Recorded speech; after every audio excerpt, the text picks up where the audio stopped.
Inside New Orleans Sports with Eric Asher is underwritten by...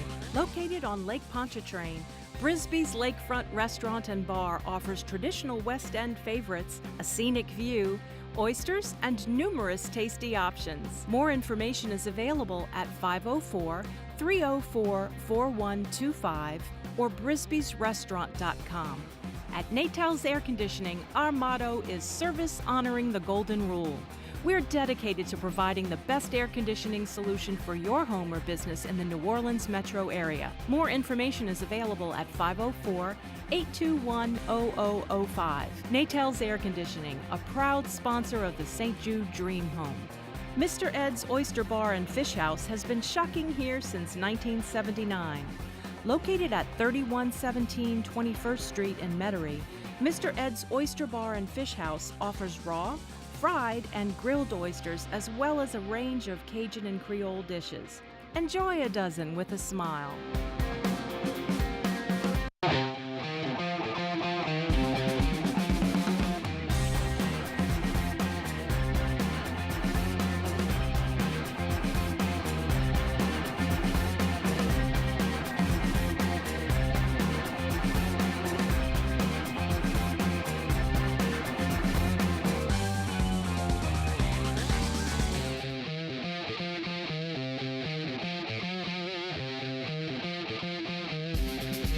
Good evening, New Orleans, and welcome to Inside New Orleans Sports. I'm your host, Eric Asher. Over the next hour, we'll talk a lot about the local teams, Saints, LSU, and Tulane, and we got a great panel for you, as always, to kind of break it down for you. Returning guests, Les East of The Advocate, and for the first time being on the panel, I'm so happy that he joins us tonight, Robert O'Shields, reporter anchor for ABC 26 Sports. And guys, welcome to the show. Thanks so much for being with us this evening. And guys, we always like to start off kind of letting the folks know a little bit about what you're doing. And Les, tell the folks a little bit about the New Orleans Advocate, if you would.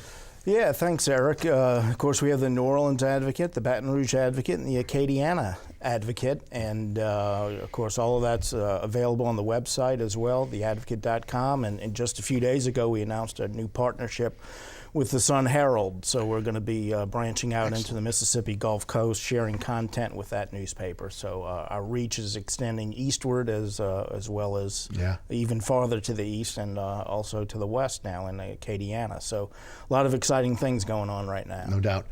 Robert, ABC 26, a lot of exciting things happen there as well. You guys run the full gamut when it comes to your sports coverage. There's no doubt about it. Of course, the flagship Friday Night Football every Friday night on our sister station, WNOL. Ed Daniels, JT Curtis, always brings you all the prep action. In fact, the game of the week this week, Newman and Riverside.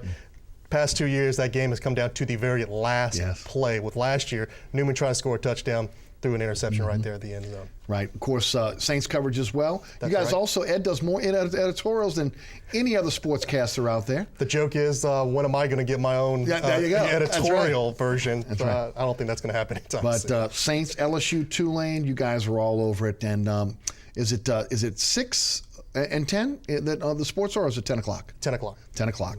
Let's get started. 866-3200. 866-3200 is the phone number if you'd like to get involved in today's conversation. And let's start with the Saints, 2-3, just coming off the bye week. They get the win against Tampa Bay, 37-31 in overtime. And a lot of people are trying to search and find out what's wrong with this team. I guess, guys, we start with the defense. And Les, I'll start with you. A lot was expected of this defense coming into this season, especially when you look at the defensive line. A lot of young players who obviously emerged last season. You only thought they'd get better. If you want to look at maybe the genesis of the Saints' problems right now, I think maybe it starts on the defensive line. Your thoughts? Yeah, I think that's probably the case. Certainly those first two losses, they could have won those games if they could have just gotten a defensive stop at the end, and they weren't able to do it. And that's the biggest problem right now, I think. I watch the defense now, and I just don't see a lot of big playmakers on that defense anywhere. You know, Cameron Jordan really emerged last year. We thought he was, had reached a level where he was going to be all pro caliber going forward. And I don't know that he's had quite the same impact this year. And I'm not sure why that is. But you also look around, and I just don't see one or two or three guys that make those big impact plays. And I think you have to wonder if maybe some of those older guys they let go during the offseason were underappreciated while they were here. That's right. Also, Junior Gillette, you got to think about him. You know, you saw his capability last year, and then this year you hype him up and like, oh, well, those with Cameron and Junior, like, huh, we got an unstoppable defense, but it just didn't pan out so far. Yeah, it hasn't, and a lot of it, again, starts up front. Akeem Hicks was thought to be able to take that next step. Y'all both mentioned Cam Jordan and Junior Gillette. John Jenkins is now back with the team, and he's playing. At least he's shown a little bit of being able to stop the run and being able to take up a couple blockers. But guys, can you put your finger, and Robert, I'll start with you first. Can you put your finger on why this pass rush has not been effective this season? I don't know. If you know the answer, let me know. Yeah. I mean, but you also got to think about not only with the pass rushing, but like the secondary as well. You're thinking like, we spent a lot of money on this secondary. Now, granted, Bird is out for the year, and now everybody, I think it's almost like a joke now. You pinpoint one guy, and that's Corey White. Yes. Throw it to Corey White. It looks like there's a meeting, a Skype meeting or something with all these quarterbacks around the league that are going to play the Saints and said, hey, listen, throw it to him if you want to, get some points. And that's, I don't know why we haven't, I say we as the Saints, come together and say, hey, we got to fix this issue that has been an issue week in and week out now. People are focusing on that secondary and throwing the ball deep. Right. If they had a pass rush, the secondary wouldn't be as exposed as it is. It probably is the biggest faux pas that this team had in the offseason was realizing after what happened when Jabari Greer went out last year, not doing enough to be able to make sure that they filled that number 2 cornerback position. Relying on Patrick Robinson, who at this point has been a kind of a failed experiment. Well, Corey White better in the slot, and just trying to squeeze a little bit more out of Champ Bailey. That's the most mind-boggling thing about going into this season, not really addressing that, because they told us all along that Champ was going to be the guy. Yeah, well, I think there were a couple of things that happened there. Champ Bailey apparently didn't have as much left in the tank as they thought, and Patrick Robinson apparently regressed because he hasn't been a great player up until now, but he seems to have fallen backward this year. And so teams targeted him before Corey White, which you mentioned. Now Corey White's the guy they've been going after. But to put that together with the defensive line, one of the things that's really been puzzling to me is it seems like Rob Ryan is convinced that he's going to get a pass rush from the front 4.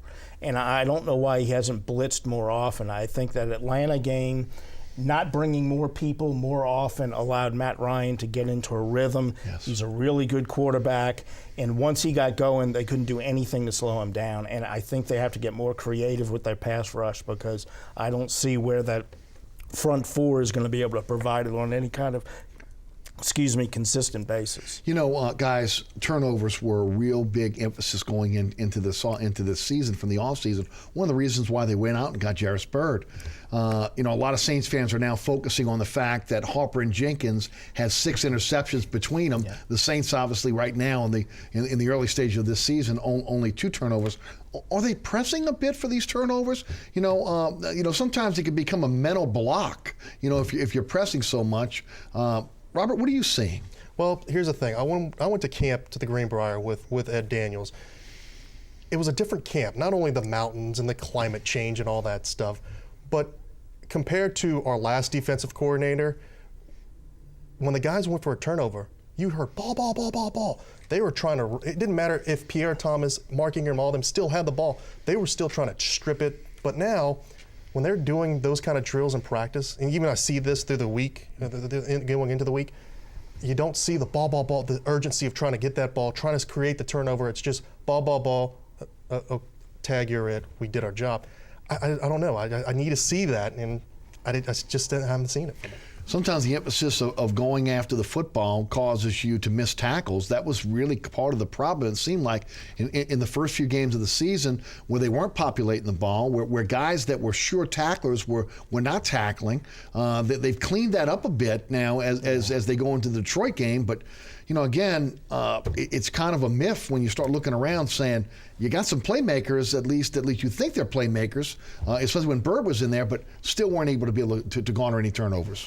Yeah, well, I think there are 2 things that really go into creating turnovers that this team has not been able to come up with, and that is you knock teams off schedule by stopping the run on the early downs, put them in obvious passing situations, and then pressure the quarterback. Right. They're allowing teams to run the ball, get ahead of the schedule, And then even if they get them in an obvious passing situation, they're not able to generate the pass rush, so they're not putting any intense pressure on anybody on the offense, and they don't have the kind of playmakers who can just do it through their own athleticism. They have to put them in more difficult situations, and they haven't been able to do that. 866-3200 is the phone number if you'd like to get involved in the conversation. Let's head to the phone lines. DJ is in New Orleans East. DJ, welcome. You're on Inside New Orleans Sports. Okay, I think we've lost DJ. Guys, Jairus Byrd, how big of a loss? I think is a huge loss. I mean, with him and then with Vaccaro, I mean, just saying those two names, you would think unstoppable defense. Like those two, if you're going to play that position, it's like a center field in baseball. You got to have those guys. You knock him out, he's out for the year. Big loss. There are two ways of looking at it. One, the loss of the player he has been prior to coming here, and the player they thought he was going to be is a huge loss. Based on the player that he was for the few games here before he got hurt, not as big a loss. But I do think that he has a pretty good track record. He was going to come on. I think he was going to be more of an impact player over the long haul than he was in those early games. So I agree with Robert. I think it's a big loss. Potentially one of the few playmakers on the team, and I think when you pair him with Vaccaro, that was going to be a strength of this defense, and it hasn't been. Interesting, Vaccaro mentioned this week that he really wanted to kind of play more of a strong safety, that he was interested in being a great safety instead of being a great jack of all trades. One of the things that you utilized with him last year was his ability to be able to cover in the slot, be able to move him around because he's a very versatile player. How much does that help or hurt the Saints defense? Well, I think one of the strengths of his defense last year was that he was such a good fit with what Rob Ryan likes to do. Yes. He changes formations. He uses guys in different positions. He confuses teams. And Vaccaro had so much versatility that you could play him in a variety of spots, and he could contribute in a lot of different ways. It was almost like having multiple players. And so, I think his strength is something that he should be focused on, which is continuing to be a jack of all trades, because that's what he was good at last year, and there are so few people who can do that. So to me, that was one of the strengths last year, was the way he fit into this scheme. And he also made Roman Harper look great last year. Think about the Atlanta game inside the dome. Vaccaro was the one that batted it from Tony Gonzalez, and then who got it? Roman Harper. So Vaccaro has that. I don't know why he would say that. Maybe somebody's whispering something in his ear that, you can be the best in one. But he just got to look at the game tape from last year and the 2 or 3 games so far. I think he should be the jack of all trades, as we're talking about. It gave him unpredictability on where he was going to be. Now, again, if you're streamlining the defense, you're trying to dumb it down a bit, you're only going to put Vaccaro in one spot, I think it hurts you more than it helps you. Well, I think at this point, when you're 2-3 and your defense is playing that bad, I would rather hear him say, utilize me however I can best help this defense improve. Yeah, no, good point. Robert, you're out at camp. You're in the locker room. What's the mood of this team as they come off this bye week and getting ready to take on Detroit? Well, they're still loose. I mean, they're still, joking and doing what they normally do. Their mindset is not hitting the panic button, not freaking out, not, as all the fans are out there like, what are we going to do? Are we actually going to make the playoffs? They're just like, hey, we're taking this 1 week by week, and we got a game plan. We're going to stick through it. We're going to listen to Sean Payton, and we're going to go with our bay. Do not panic. That's what Drew Brees has been saying week after week, and I believe that. Now, they lose these next 2 games, especially this one coming up because it's on the road. Yes. I think it's time to, we need to try something else. Yeah, backs will be against the wall for sure. This team that they'll be playing this week, the Detroit Lions, especially on offense, Joe Lombardi has brought the Saints offense there. They've struggled with it a bit.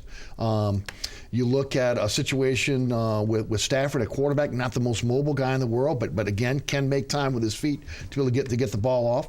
Reggie Bush going to be looking to try to prove something to his previous team. Also, when Saints may get a little bit of break with Calvin Johnson injured, but George Bell obviously been playing well for them. A lot of familiarity in terms of the players and the coordinator. Does that hurt or help the Saints going into this game? I would think it's pretty much a wash. I mean, I think the Lombardi's familiar with the Saints are familiar with him. The players are familiar with one another. You know, it's whoever plays better on Sunday. I don't think either side gets much of an advantage there. But I think this is going to be interesting because this isn't the type of Lions team we've been used to the last couple of years. It's been the defense making the big plays, and partly because of the injuries to Johnson and Bush, the offense hasn't been as good. But I think the real challenge is for the Saints defense, which was really not very good against Dallas and up and down against Tampa. I think they need to have a big game here and show they're still the Saints offense. And with that defensive front that Detroit has, and we talked a little bit off camera about those two guys in the middle, the defensive tackles, you know, Drew Brees isn't the tallest quarterback in the world. And finding those passing lanes in the interior of the line is a little bit tricky sometimes. And this is not a good matchup for that. So I think the real interesting thing in this game is whether Drew Brees and the Saints passing game looks like what we've become accustomed to. I think it probably will with 2 weeks to prepare, but I think that's the real key to the game. Robert, what can you add? Well, also, don't worry. I mean, you were just hitting on the nail on the head about Drew Brees. Now, have you looked at the games that Detroit has played? I don't think they've actually, I think maybe 1 or 2 games they've hit the double digit. They allowed the opponents to go past the double digit mark. That's my concern about this game going in. But also, Reggie Bush, I really think something, I've been thinking about it this whole week. Something is going to happen. Reggie, you know, there's a little still bitterness. Yes. I think he still loved the team, but I think something we don't know, something he's going to say, you know what, I really want to stick it to this team. Right. Heading to the phone lines in just a moment. Talking about Reggie Bush, look, when he got here, obviously he was big for this team, especially coming back from Katrina. You know, I hear Peyton wanting to talk about the sellouts and maybe saying Bush was a big part of it. I think, again, the possibility of the team moving was more a motivation for the fans to get out there and to be able to sell the dome out than Reggie Bush being the first pick. But with that said, he kind of learned on the job. He was a guy that when he first got in the NFL thought he could just utilize his speed. He wasn't a great inside runner. I've always said 10 yards to the pylon, he's probably the best that I've ever seen, especially when in a Saints uniform. But he has grown as a back. He now is a guy, after a few years in the Saints offense, that became patient. He transferred that to Miami, where he's a better inside runner. He is a better all-around player now. This is a different Reggie Bush that Saints fans will see on Sunday than they saw in a Saints uniform. That's right. I think when he got here, Heisman Trophy winner, everything that was hyped up to be, oh my, he's going to be. So I don't know if he ate that humble pie yet to say, this is where the big boys play now. It's not like college or high school where I can just go wherever I need to go. These are trained guys. They don't have a chemistry class at 8 o'clock in the morning. These guys are up in the morning practicing on trying to destroy me at that line. So I think now that he's got some ears and now he is a veteran and he could mentor other rookie running backs, I think he's got that humble pie, especially when he went to Miami and then he went to Detroit. I think he's like, okay, I'm a veteran. I know what I need to do. This is what I need to do to get him better. I think he also benefited from going to places where they didn't have the running back depth that the Saints had, and they needed a guy who could run between the tackles and be more of a traditional running back, whereas the Saints kind of used him as sort of a hybrid because he fit into their offense so well in that role. And a lot of times his biggest strength with the Saints was as a decoy. Agreed. Because you had to account for him with a very athletic player or two. Which the Saints may have to do this weekend as well. Yeah, exactly. And so I think when you spread him, wherever you put him on the field, it just gave Sean Payton so many options. And so, the statistics, I don't think, do justice to how big an impact he had on the Saints. He may not have lived up to all of the hype and everything, and maybe that was unrealistic, but he was an extremely important player for the Saints while he was here, and I think he became a more versatile player because the other teams needed him to be, and he's probably better off for having left New Orleans. And he's a physically bigger player now. Right. If you look at him now, when you go back to his rookie year, and he was always a guy that was cut, was in the weight room, but he's a bigger guy, and again, that helps him on those inside runs, but still has a problem with nagging injuries, and I think that's going to be part of his career. But you also have to factor in, he could also play special teams. Yes. I still have flashbacks when the Saints were playing the Cardinals inside the dome. Yeah. He took that punt back for a touchdown. I mean, even that when in Chicago, in the NFC Championship game where he was pointing and everything. I mean, Detroit could use him, and you were right. we have to fear what other teams have feared when he was wearing a Saints uniform. Yeah. Turnabout is fair play. And I guess the good thing from the Saints' point of view is that Sean Payton knows how well he utilized him, so he has a little bit of a head start on figuring out how to try and at least slow him down. Right. He knows his strengths, knows his weaknesses, no doubt. Yeah. To the phone lines we go, 866-3200. Let's head to DJ in New Orleans. Let's try that again. DJ, you with us? Hey, I'm with you, Eric. Hey, Sorry DJ. about the drop call. No problem. Look, with you and your panel might be able to at least express your opinions. I heard earlier that Jimmy Graham practiced, I think, limitless today, or at least limited today. And I was wondering if you thought maybe that he could maybe stay out this week and get healthier, or if you think that if he's ready to go, they should go ahead and play him. And I'll hang up and listen. DJ, thanks for the phone call. Robert, you were there today. I'll tell you what, I don't believe he's playing. I think it was more of just coach speak. What's your thoughts? I don't think so. We used the word decoy just a minute ago. I think that's going to be a decoy.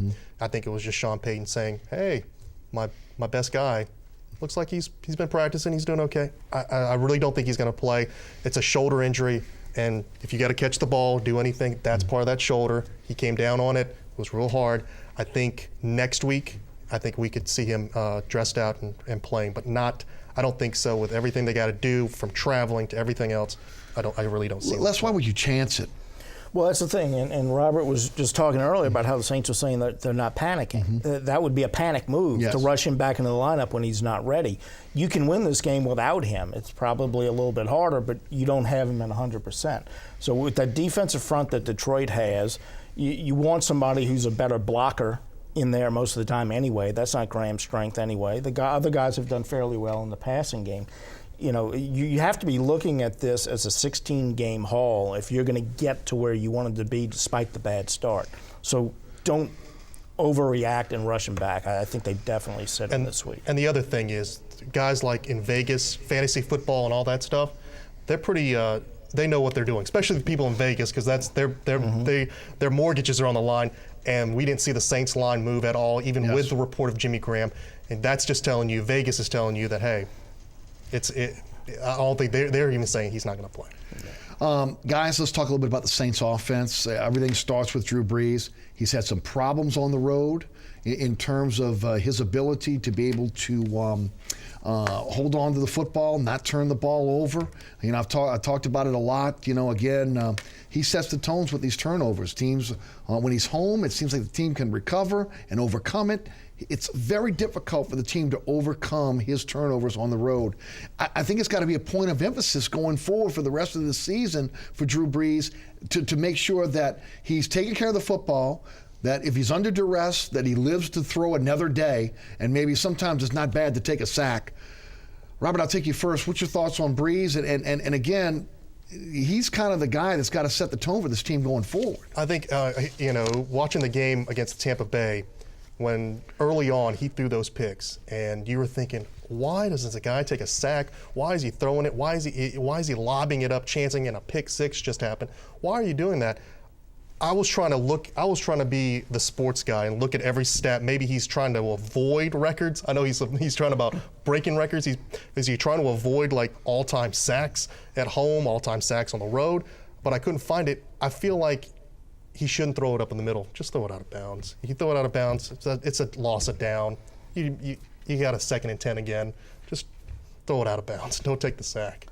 Yeah, it's a little bit surprising, especially because they've run the ball well this year. And so they've been trying to get that balance between the run and the pass, and so they've generally put him in pretty good positions, although they've had to play from behind some. I don't know why he is turned over a little bit more than normal. Periodically, we've seen these games from him, but not very often. This guy's going to be a first ballot Hall of Famer. He's going to figure it out. He's had 2 weeks to seethe about the start that this team has had and the turnovers. I think he'll be fine. We'll take our first break. You're watching Inside New Orleans Sports. Eric Asher with you, along with Robert O'Shields of ABC 26 Sports and Les East of The Advocate. We're coming right back to the phone lines, 866-3200. Don't go anywhere.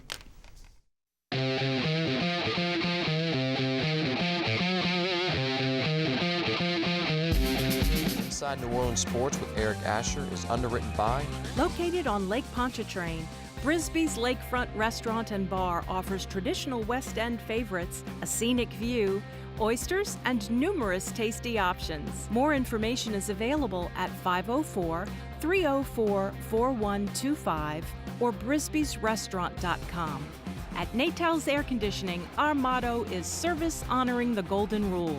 We're dedicated to providing the best air conditioning solution for your home or business in the New Orleans metro area. More information is available at 504-821-0005. Natal's Air Conditioning, a proud sponsor of the St. Jude Dream Home. Mr. Ed's Oyster Bar and Fish House has been shucking here since 1979. Located at 3117 21st Street in Metairie, Mr. Ed's Oyster Bar and Fish House offers raw, fried, and grilled oysters, as well as a range of Cajun and Creole dishes. Enjoy a dozen with a smile. You're watching WLAE, New Orleans Public Television. Find us on Facebook and follow us on Twitter.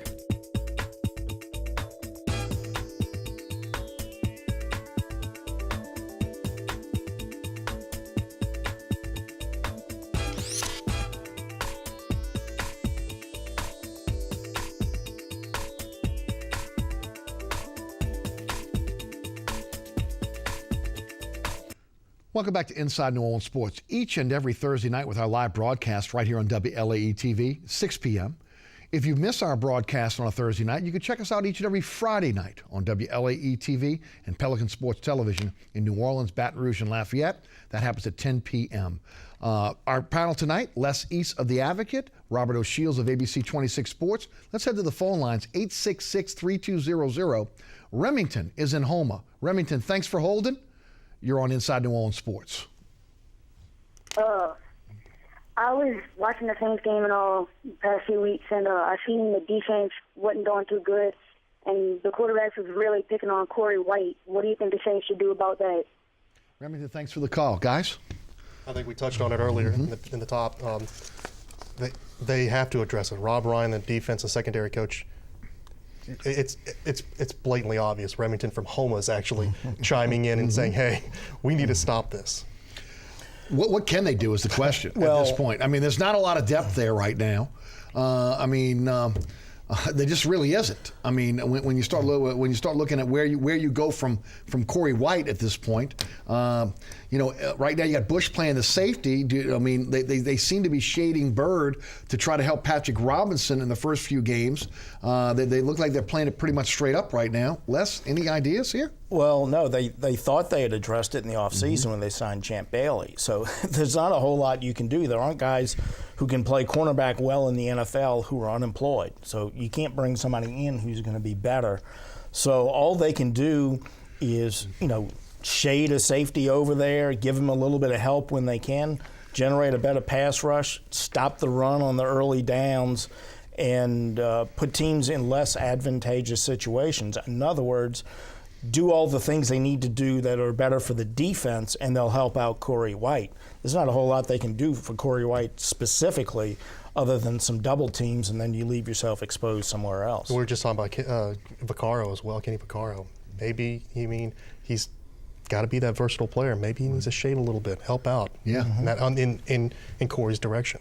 Well, the easiest way to solve that problem, get a pass rush. Right. I mean, if they can get a pass rush and they can get a quarterback where obviously he's off his mark, he's worried about getting hit, then all of a sudden the Corey Whites of the world don't look that bad.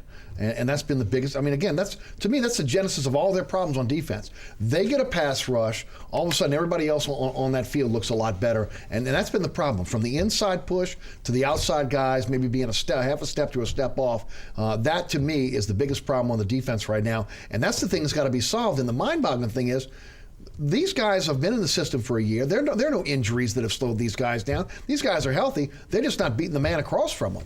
If you look at the Tampa Bay game and look at the safety, go back to when the Saints had that safety. The pass rush looked great. I don't know if they have to have that same mindset that the end zone is right there, they can get that point.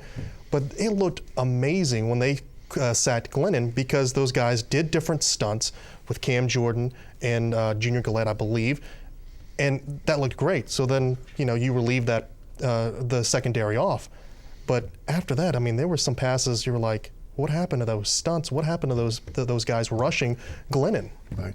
Stunts, kind of a two-sided coin, you know. On one hand, you could say, yeah, we're going to do some stunts to try to open up lanes to be able to rush the passer, but this team has been a step off. And if you're going to do stunts, you're slowing down that pass rush, and if you're not covering, you're giving the quarterback an opportunity to be able to complete the pass.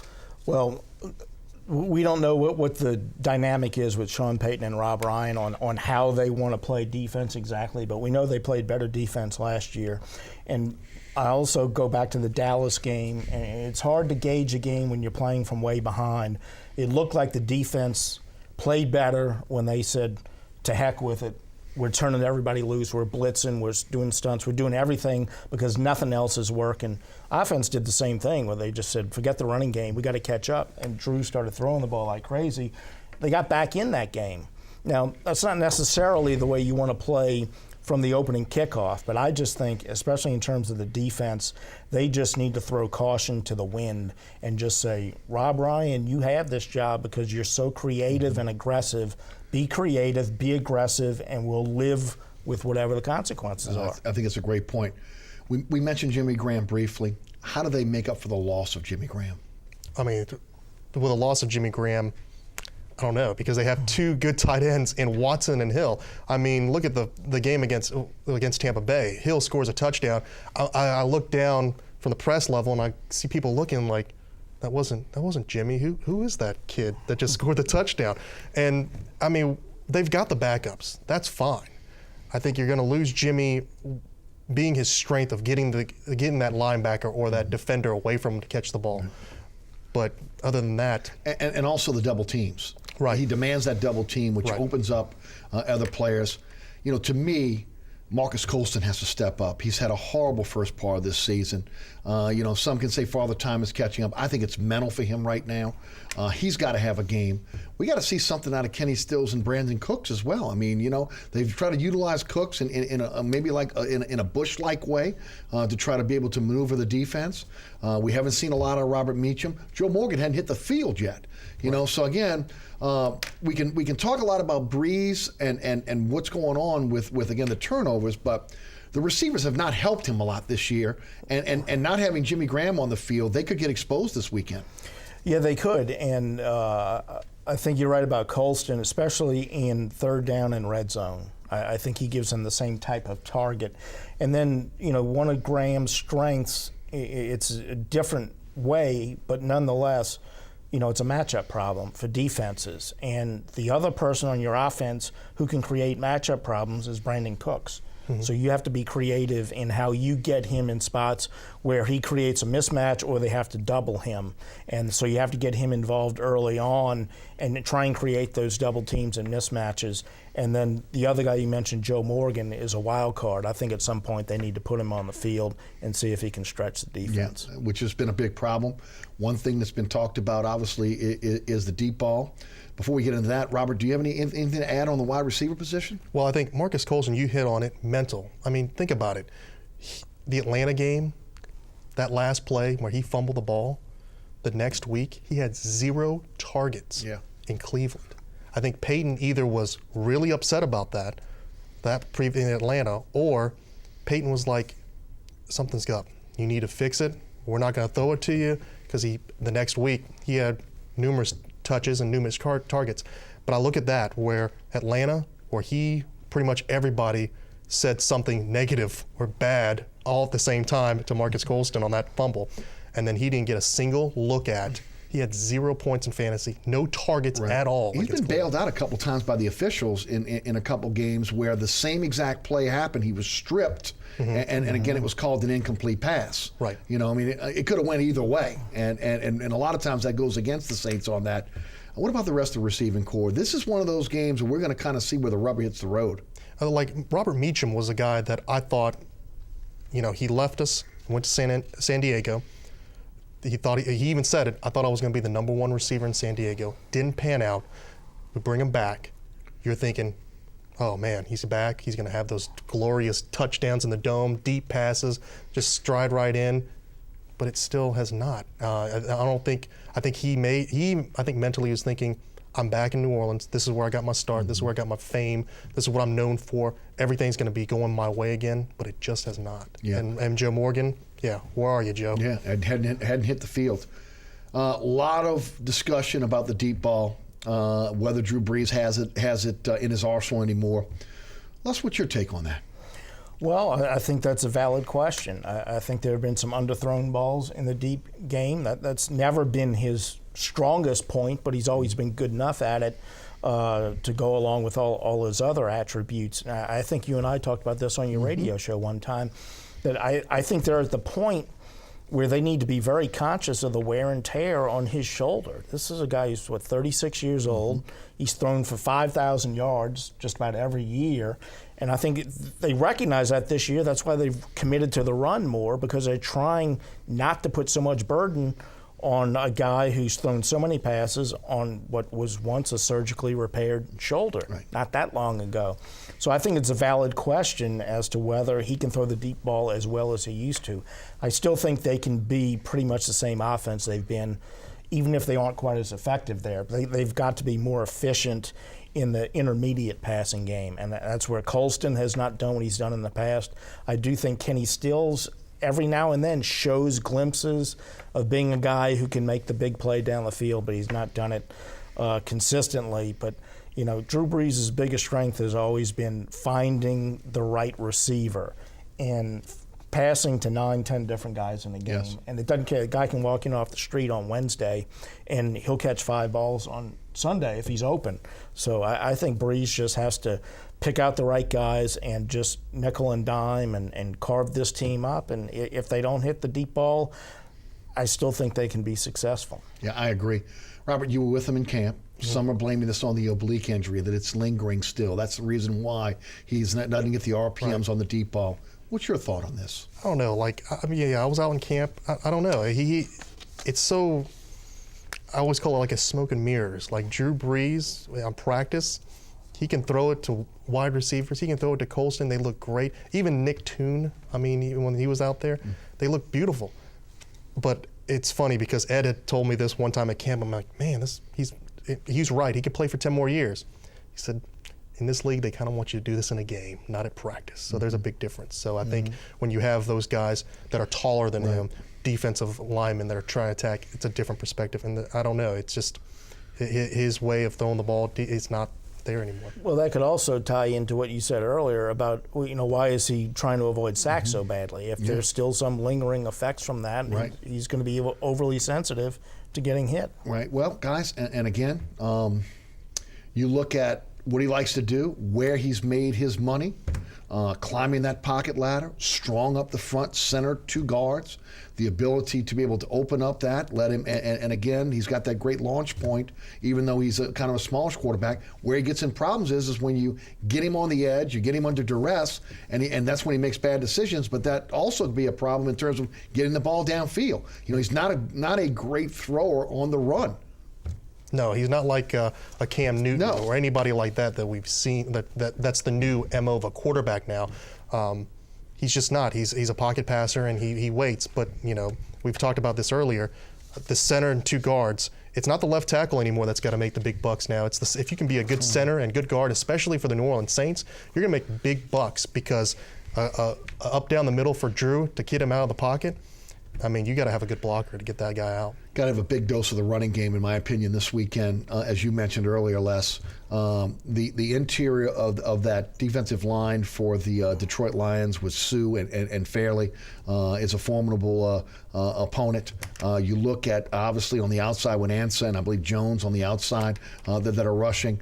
They're going to have to, at some point, maybe mass protect when they drop back to pass. I'm worried about the interior of the line only because, again, that's where Brees likes to launch it, climbing that pocket ladder in the pocket. And we saw what Gerald McCoy did a couple weeks ago. To me, I'm glad Ingram is returning, but you got to give kudos to Robinson and also Pierre Thomas. This looks like they've had some pretty good stable of backs. This looks like the best stable they've had, and to me, I would ride that until they stopped it, honestly. Yeah, I think the running game will be really important this week, especially now that it looks like they're going to have Ingram back, so they'll have the full complement of backs. But You know, the reason this has been as good a team as there's been in the NFL since 2006 is because of Sean Payton's creativity and Drew Brees' smarts and productivity at quarterback. They've had 2 weeks to prepare for this game. If they're going to get this season turned around, those guys are going to be at the best. They're going to have a really creative game plan. Brees and everybody else is going to carry it out, and they're going to win on the road. And if they don't do those things and don't win, that finger's gonna move a little closer to that panic button. And Mark Ingram coming back, that also opens up that screen pass again. I know everyone's like, why do we do that? But you got to think how productive and how many touchdowns the Saints have scored on that screen pass. Yes. And it's worked because of Ingram and Pierre Thomas. And Kyrie Robinson, you give him the ball, I mean, he's like a rhino. He goes right in it and gets that first down for you. Yeah, they're looking good there. Head to the phone lines, 866-3200. Joshua is in Thibodaux. Joshua, welcome to Inside New Orleans Sports. Joshua, you with us? Huh? Joshua, you with us? Yeah, I'm with you. Okay, Joshua, what's your question? Do you think the Saints will play Ingram over Thomas and Robinson now that he recovered from his injury? Thanks for the phone call. Guys, who do you think gets to start on Sunday? Well, I think a lot of that would be dictated by formation and how they want to attack whatever Detroit lines up in. But I would think that they would probably start off with Mark Ingram. He's the power guy. I think they want to establish that early. I think Kyrie Robinson will probably be the change of pace guy later in the game, and they'll mix Pierre in between there. Yeah, you're on the road, so you're right. You got to establish that right off the bat, especially for Mark Ingram. I think if he gets the start, that boosts his confidence. Because you have to understand, this is a young kid already, still a young kid.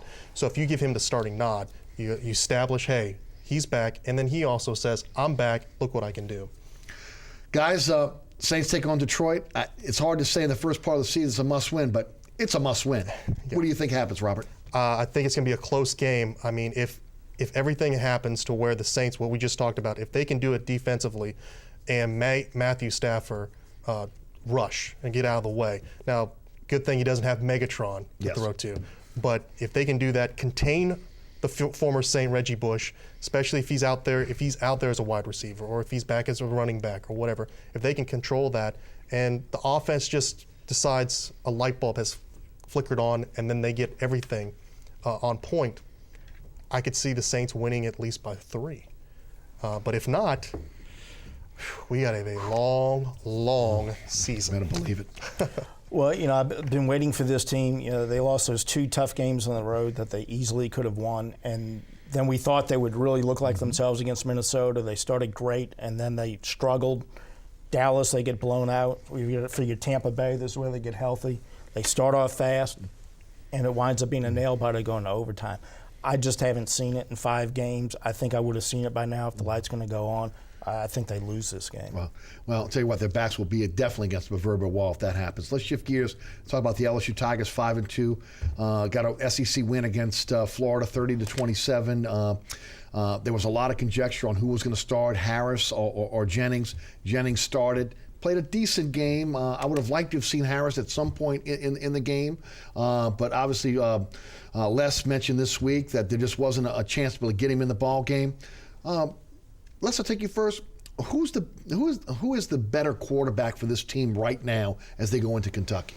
That's a tough question because, you know, they both have had ups and downs. Yes. I think right now Anthony Jennings is the better quarterback because I think he's a little more polished. We saw against Auburn, and that's a really difficult situation for a kid as a true freshman to make his first start.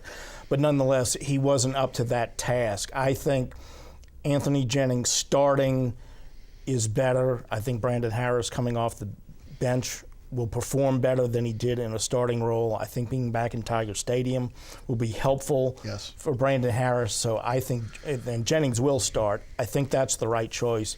But I think Harris will definitely get opportunities now that they're back home. Yeah, I think Jennings has to be your starter for now, for the present. Harris, your quarterback starter for the future. Get him in little reps. I think I agree. I don't think you kid a kid that just last year was playing for at least 1,000 people on a Friday night, and you stick them into Jordan-Hare Stadium where there's tens of thousands that are screaming War Eagle in your face, and they're not saying Go Tigers in purple and gold. it kind of startled him. I mean, because you have to think about New Mexico State. There was that, he's at home. There's not that many fans. Right. You take him out of that environment, put him on the road in an SEC environment with tens of thousands of people screaming for the home team.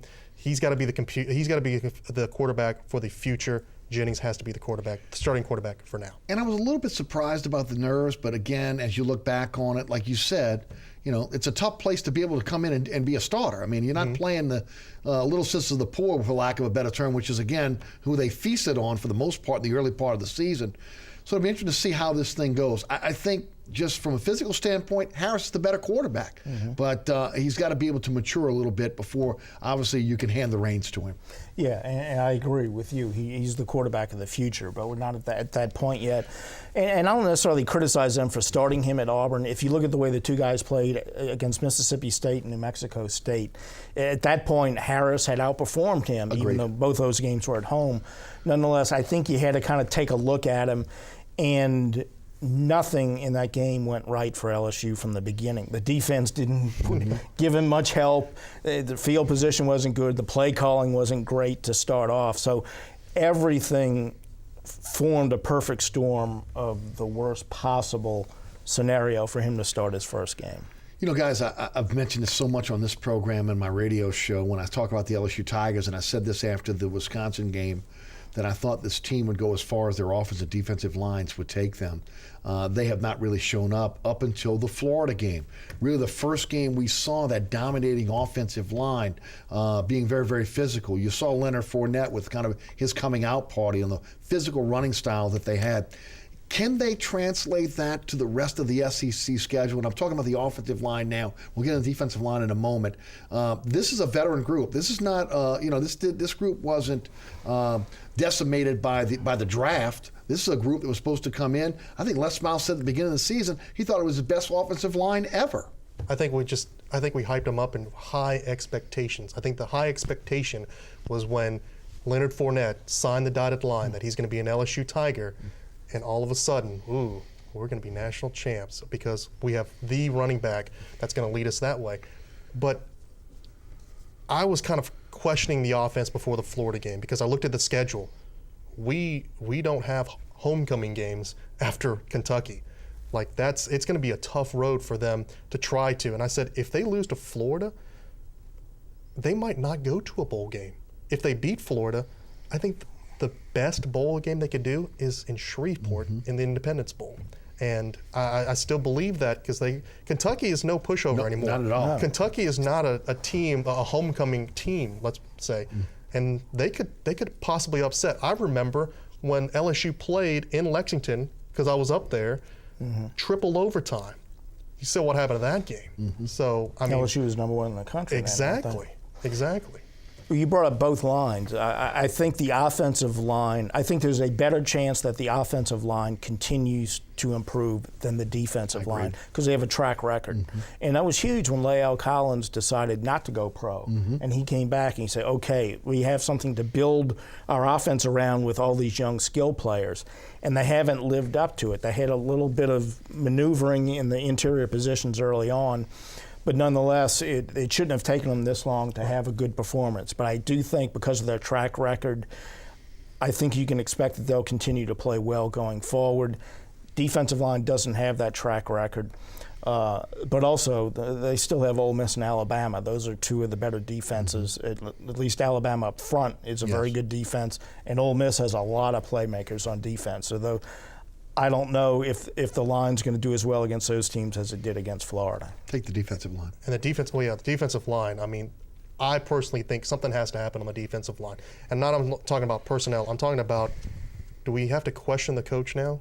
I really think Brick Haley has not performed and pushed the defensive line that I've seen this defensive line been in the past. But can you jump on him considering the plethora of players that he's lost and that are playing defensive line in the NFL right now? But I think, Eric, he knew that was going to happen. Right. I mean, as a coach, that's why you go out and recruit, because you know that you're going to lose these guys in the short term. Right. Some of these guys that they had short term. they're not. You could tell that they weren't going to be there for the Well, you long haul. recruit now for guys leaving in their Exactly. junior year. Sure. Exactly. I mean, you have to at LSU. Exactly, and I don't think that I don't think that happened. Right. Well, the problem with the defense is the guys they brought in that were going to be the next wave have not developed to the level of their predecessors. Yes. Part of that may be bad personnel evaluation. Part of it is the inability to coach them up, and part of it probably falls on the players. But when you look at that 2011 defense, and Sam Montgomery and Kiki Mingo, Michael Brockers, the most underappreciated player on that team, and then Benny Logan replacing Michael Brockers, that's an NFL defensive front playing in the SEC. I don't know if anybody in the country could have adequately replaced that group. Right. Now, the people they brought in have fallen far short of that, and there's a problem there. And part of it's probably recruiting, part of it's probably coaching.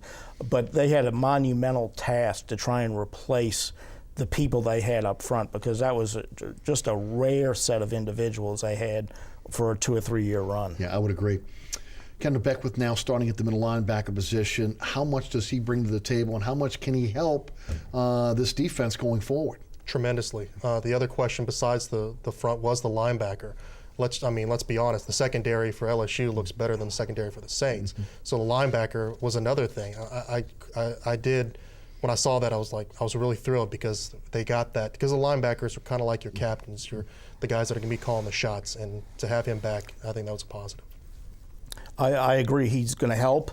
You look at the linebackers, and what was it, 3 years ago? They signed 6 linebackers. And that's John Chavis is your linebacker coach, in addition to being a defensive coordinator. Excellent defensive coach. He's proven it for a long period of time. There's no question about that. But those are his guys. He signed off on 6 linebackers in one recruiting class. Quan Alexander can play. Yes. He's a good player.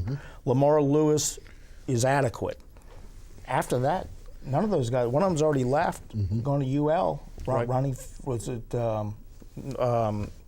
Anyway, one of the kids transferred to UL Lafayette, and the other guys have not had an impact. So that really set them back on defense, to commit 6 scholarships in one class to linebackers, and you have 1 impact player. Right, no doubt.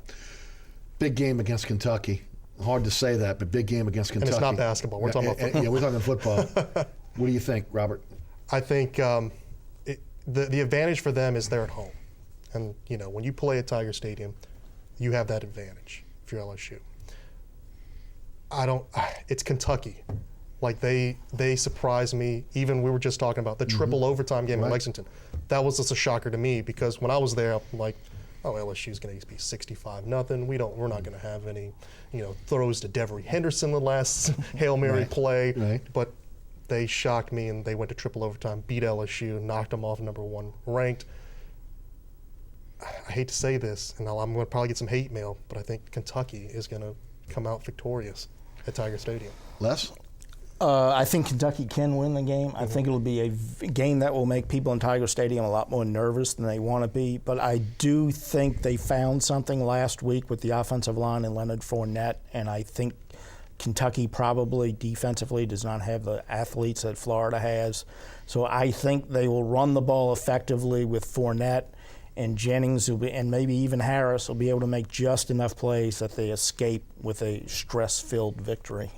Julian Green Wave now 2-4. They beat UConn last week, 12-3. It's a big win for the program. Their first win in the American Athletic. Nick Montana's taken over as a signal caller now.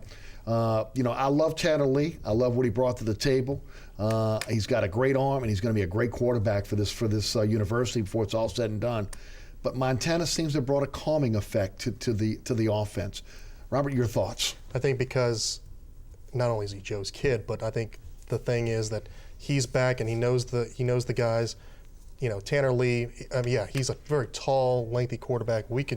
I would not be surprised we see Tanner Lee Sundays throwing for some NFL team. But Nick Montana, he knows the offense. You have to understand, Nick's the guy that got him to the Dome for the New Orleans Bowl. And, those guys are so familiar with him that had played with him last year. It's a whole different quarterback. If you go see him in practice, Tanner Lee was a different quarterback because he's a pocket passer. Nick can go out and still get you that ball into your hands. So it's good that they have him back. Tanner Lee's injury, maybe more than we are led to believe, because they still had the bye week and he still was out. Yes. And I think Curtis said that if Lee's healthy, he'll regain his starter's position. Right. But they're playing well with Montana right yeah, now. and that's why I think they allow him the time to heal up 100%, because I think you're right. Montana manages the game better right now, especially this week. You're going to play a really good team on the road, yes. and that's a team that's going to pressure the quarterback, and you're probably going to be playing from behind a lot. In a hostile environment, you're much better off, I think, with Montana this week, and maybe even going forward. You don't need to rush Tanner Lee back right now. Yeah. Montana, I think, is the guy for the time being. Yeah, I'm with you. And I have this. The offensive line, where, again, Montana got destroyed last year, they blocked for him against UConn. And, of course, UConn is UConn. Right. But at the same time, and it'll be a formal opponent with Central Florida this week, but you saw they gave him time, and I'd like to be able to see what he does. I'd like to see how this offensive line is going to perform against a much better team in Central Florida. But the defense and the offense, as far as the Lions go, this probably was their best game against UConn last week. Right, all three phases of the game. Actually, their kicking game, which has been yes. Everybody was like, when Duraco hit that field goal, you could hear Yeoman Stadium at once going hallelujah, because the defense also, they got a safety as well. Offense was clicking as well, scoring touchdowns, and special teams finally getting what they need, doing their job and kicking field goals, extra points, and it seemed like hey, we got it. We probably can go to UCF and win. Well, and I think Tulane fans should be looking at the big picture right now anyway, because they're in a better conference. Yes. They have the stadium on campus that's a huge hit, apparently, and they've got the right guy running the program in Curtis Johnson. And he's got players coming in there, and Rick Dixon talked about the synergy of those three elements when they decided to build the stadium. The program is on good footing. It's going forward. If they win 5, 6, 4, 7 games this year, I don't think it really matters. The future is the brightest it's been at Tulane in probably decades, except for that 1 year in 1998. So, if I'm a Tulane fan, I'm not getting too worked up about any one game or any 2 games. I'm with you. Taking on Central Florida this week, win or loss for Tulane. It's a tough place to play, and against a formal opponent. Yeah, I think they lose that game. Right. I agree. I think they lose that game.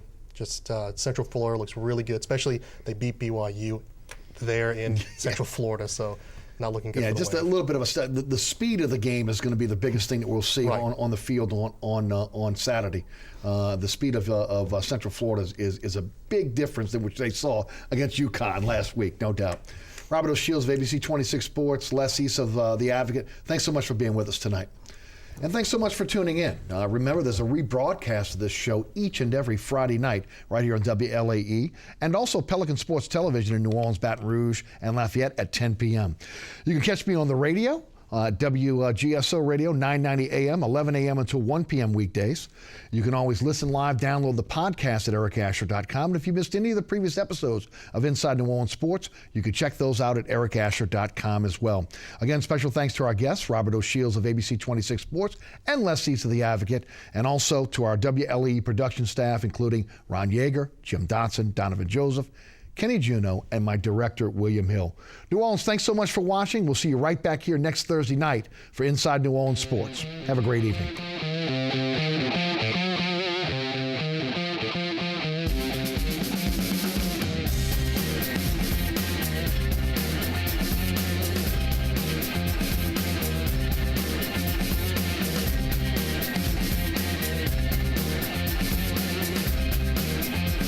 Inside New Orleans Sports with Eric Asher is underwritten by Located on Lake Pontchartrain, Brisby's Lakefront Restaurant and Bar offers traditional West End favorites, a scenic view, oysters, and numerous tasty options. More information is available at 504-304-4125 or brisbysrestaurant.com. At Natal's Air Conditioning, our motto is service honoring the golden rule. We're dedicated to providing the best air conditioning solution for your home or business in the New Orleans metro area. More information is available at 504-821-0005. Natels Air Conditioning, a proud sponsor of the St. Jude Dream Home. Mr. Ed's Oyster Bar and Fish House has been shucking here since 1979. Located at 3117 21st Street in Metairie, Mr. Ed's Oyster Bar and Fish House offers raw, fried, and grilled oysters, as well as a range of Cajun and Creole dishes. Enjoy a dozen with a smile.